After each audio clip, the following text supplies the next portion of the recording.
Here we go in 5, 4.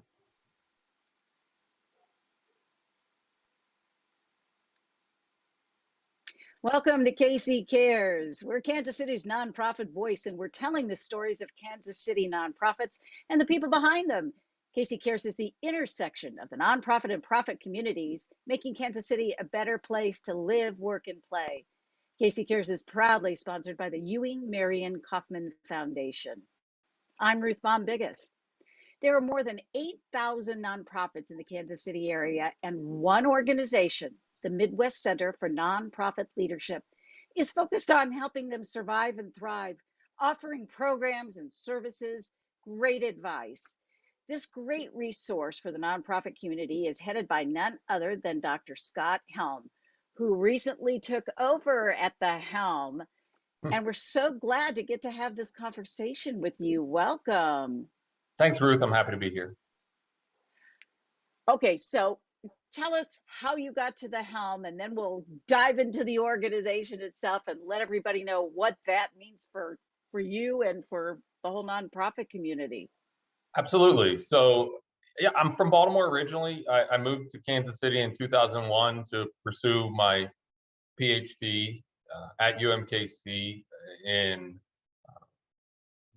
essentially nonprofit management and economics. My background's in economics, and so I was particularly curious about the economics of the nonprofit sector. I've always been curious about things that maybe seem like paradoxes or don't seem to fit, and that was obviously one that fit in. I was also always impressed and inspired by the work of people who would dedicate their lives to helping other people. And so there was a natural mesh point there. Once I got here, Kansas City was just a hard place to leave, right? So I did my doctoral work. An opportunity came for me to stay in Kansas City, stay engaged through work at the Midwest Center and the Block School of Management at UMKC. And so as the opportunity emerged, I seized upon it, as Kansas City was a place I wanted to be. It was a community I enjoyed. It was a community where I was developing a network. And I've been working with Dave Renz, my predecessor, for since '01, and then kind of full time in an employee capacity since 2007. So it was Kansas City is just a dynamic, exciting place to be, especially if you're interested in nonprofit organizations. Well, we're glad we could lift you out of the East Coast and put you right in the heart of the country. Yeah, that's exactly right. Midwest nice. Yes.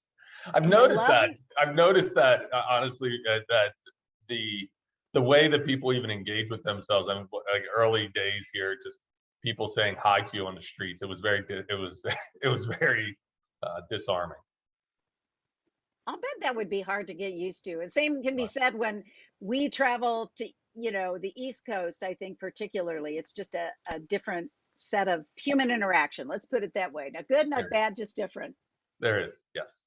So you came here, you're a numbers nerd in a nice way. I don't mean that insulting at all. I take it as a compliment. And you get involved with the Midwest Center for Nonprofit Leadership, which is 30 years old. You're celebrating an anniversary. We are. For those who may not be familiar with what the organization is, how would you capture that?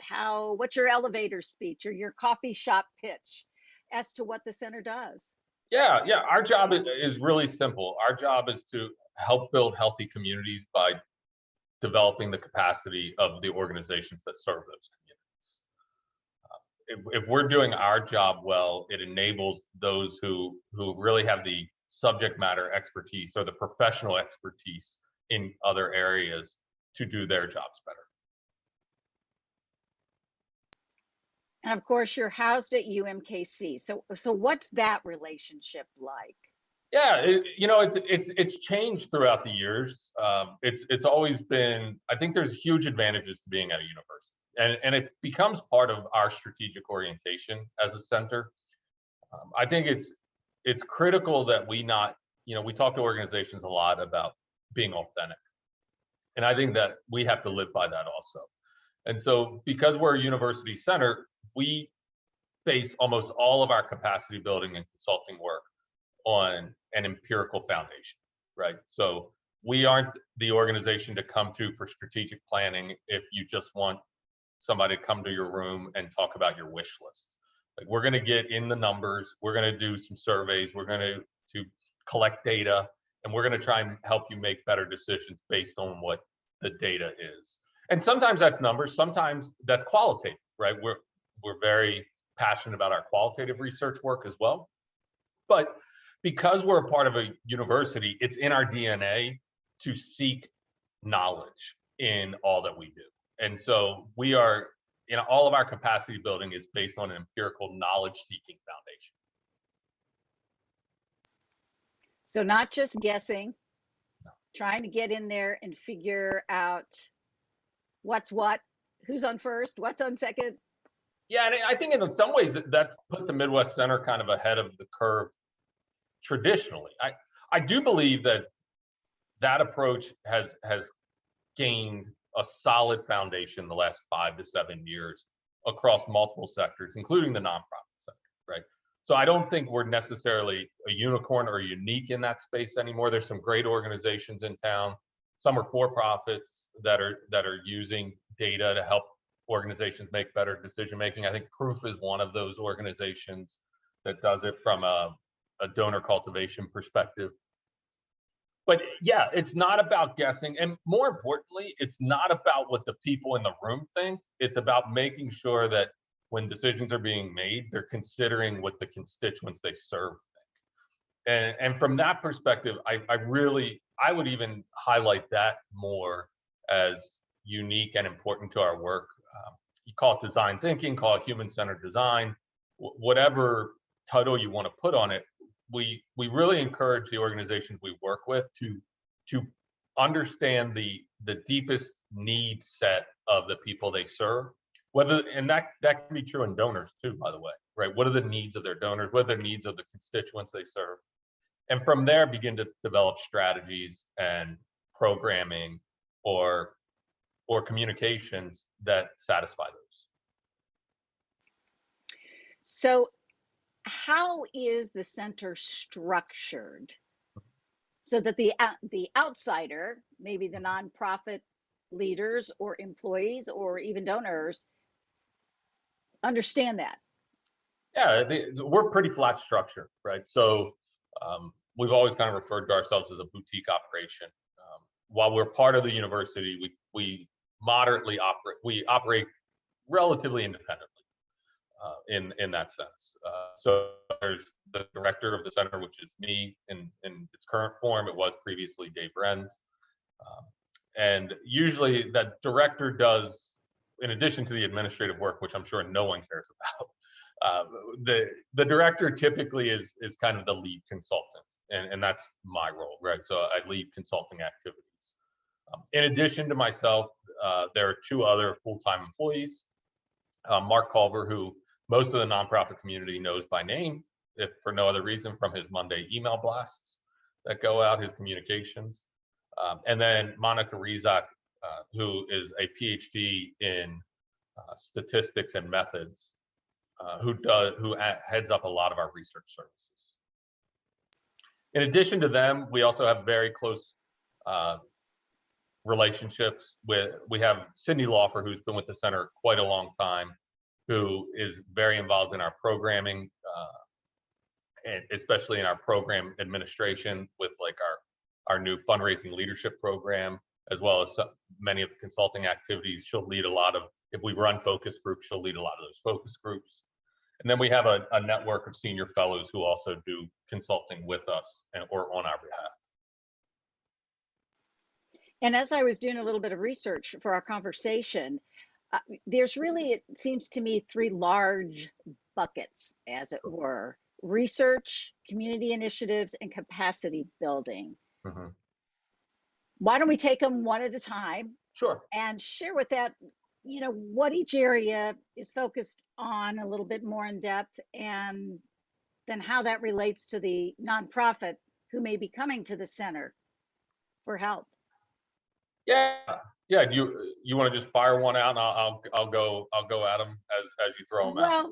let's start with research. You've given us a little bit there, but what does that mean if I'm a nonprofit and I connect with you and you say we do research? It was actually the area I started in with the center as a doctoral student. So we have two regularly recurring research projects that most organizations will be familiar with. The first is our sector at a glance, which is kind of an economic snapshot of the nonprofit sector. How many organizations, net total assets, total revenues, some employment information, things along those lines. And it's designed to just it's designed to provide this is where the sector stands in juxtaposition to like the for-profit sector in Kansas City. It does a calculation of gross metropolitan product, which the nonprofit sector is usually somewhere between 10 and 15% of the gross metropolitan product in Kansas City, which in the Kansas City metro, which is significant if you think about it compared to other industries, right? So that's like 10% of our economy, 10 to 15% of our economy is the nonprofit sector. And I don't think people realize that till we have an opportunity to talk with you and share that information. That's a huge chunk. So it's you a massive chunk. It's a massive chunk. And granted, a significant portion of that is the big institutions, right? So Children's Mercy, William Jewell College, Rockhurst University, places like that, right? That they're no doubt are big economic drivers. But those are just a few of the thousands of nonprofits that exist and operate in Kansas City. Huge economic driver. The second is the study we do on a regular basis is a salary and benefits survey. And we actually split this up. So one year we do salary, the next year we do benefits. And the salary and benefits survey, I've actually said in recent years, I think it's one of the most important things we do for the sector, right? When you think about capacity building, you think about setting organizations up to be successful. And people are the most important resource in any business, but with nonprofits, the vast majority of what they do is service work, right? So services, they provide services to the community. Well, in that sense, the people are the product, right? The people that are providing the services are the product. And so taking care of people, making sure they're paid a fair wage, making sure they have the benefits they need. And so the salary and benefits survey is actually a tool that organizations can use to peg compensation, to develop compensation and succession plans for their employees that is reliable and is defendable from the IRS perspective to make sure compensation is in line with the size and scope of their organization. So we got off track a little bit when we've had David on, your predecessor. Pardon me. We would talk about whatever year was which survey. Is there a pattern to when you do it, like in every other year, just so that people know when to expect it? Yeah, that's a good question. So it used to be that the salary and benefits survey would be 1 year, and then we take a couple years off, like two years off, and then we do it again. And I think in 2008 there was, because of the economic crisis, we skipped a year, and so it would end up being every third year. A couple years ago, we switched to doing salaries 1 year and benefits the next. So now it repeats kind of on that every other year basis. Sector at a glance is every year. Oh, every year. Yeah. So before we dive into the others, I would love to know if you can give us kind of that global, what was 2020 sector picture? And I'm assuming you're moving through 2021 now, accruing data. Yeah, we are. We're accruing the data now. We haven't necessarily seen a huge drop off in the number of nonprofits. Now, I will tell you, because where the data comes from, sometimes that information gets a little delayed, right? So it's a snapshot of the best information currently. One of the challenges with tracking nonprofits is that they can actually close before they close. And I know that's a little confusing, but it's not like a business which will stop operating and shut its doors. It can operate, it can essentially still be in operation, but not actually providing services. And we wouldn't necessarily know it for a couple of years unless they make an announcement. It depends on when they file with the state agencies and the IRS. So but that being said, I don't expect that we'll see a huge decline in the number of nonprofits 20 to 21.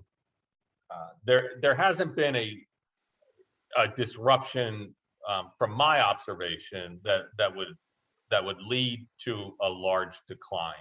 Now, a couple of years ago, we saw a large decline in numbers, and it was mainly because of the way IRS required what they required of organizations from a tracking perspective. So it used to be that if you were under a certain dollar amount, like $50,000 year budget, you didn't have to file with the IRS. They changed that, and you have to file a postcard now, they call it.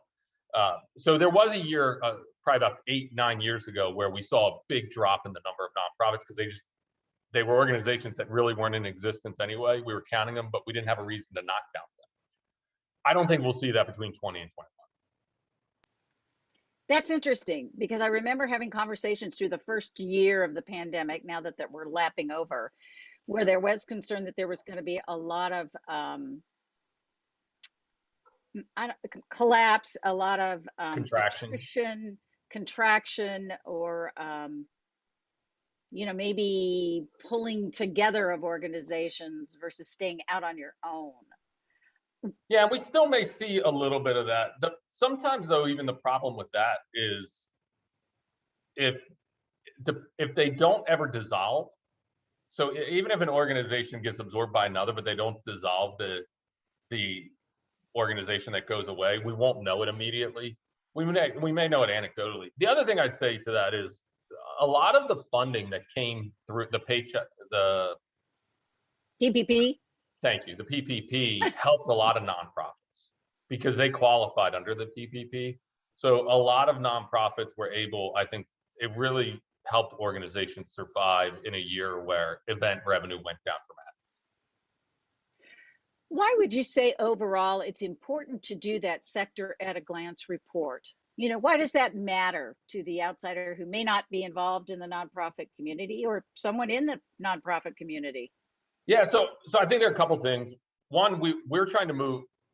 First, I think in its current state, I think it's probably more valuable to people outside the sector than inside the sector, because I think it helps disabuse them of, I think, antiquated ideas of what the nonprofit sector is, right? Like to your point earlier about the size of the economic impact of the sector in Kansas City.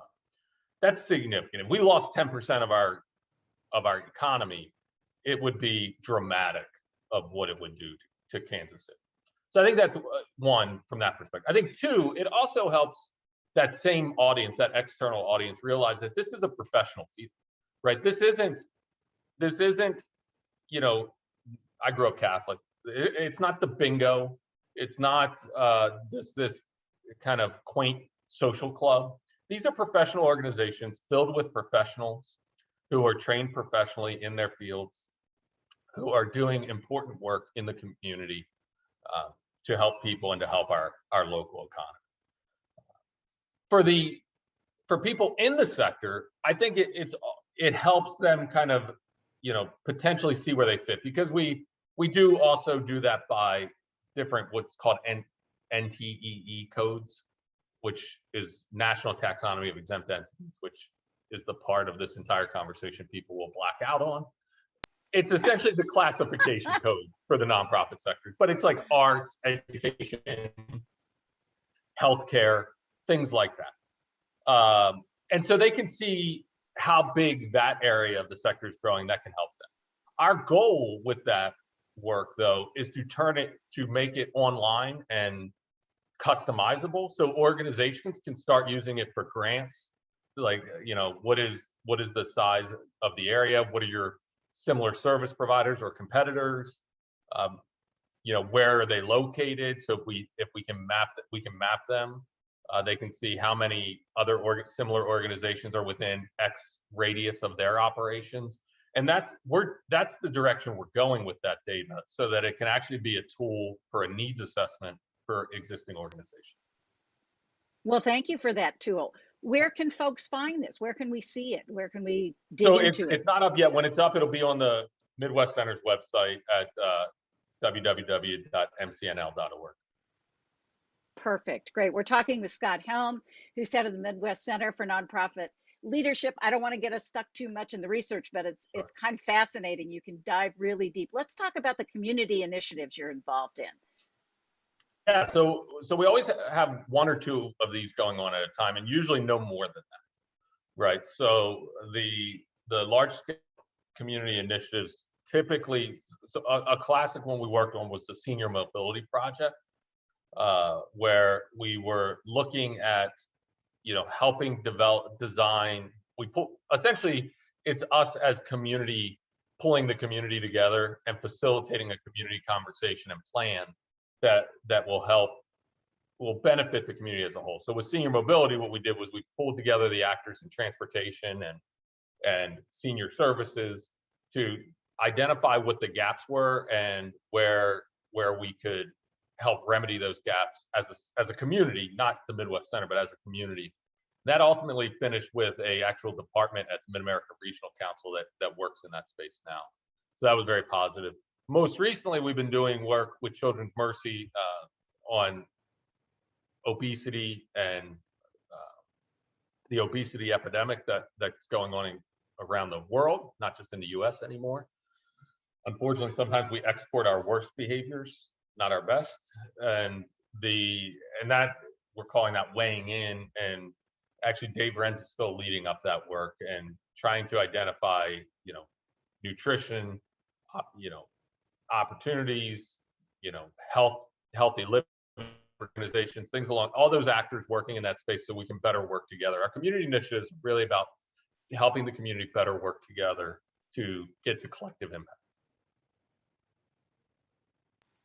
How do you choose what you're going to do? I mean, there'd be a lot of people would stand up and say, hey, I've got a community initiative for you. Yeah, so, we're not that different than a lot of places. I mean, to some degree, money dictates some of those, like where is their resources, is the community, that shouldn't be flippant, right? From when I say money, it is to some degree an expression of priority from certain stakeholders in the community. Two, it's a little bit of who first come, first serve, right? So we only have the bandwidth to do so many community initiatives at a time. And so, internally we'll have a conversation as one comes to us and we'll say, is this a good fit for our skill set? Is this a good fit for our mission? And if it is, we'll pursue it. And until we're really finished with that one, it's difficult for us to take on another community initiative. And when you're involved in these, you're doing the research? Would that be correct? You're bringing the numbers so that your collaborative partners then can make informed decisions? Would that be a fair? Right. Excuse me. That's exactly right. So almost always they start with what we refer to as a mapping of the sector, and in that we're collecting who are all the actors in that space, identifying them, identifying what range of services they have.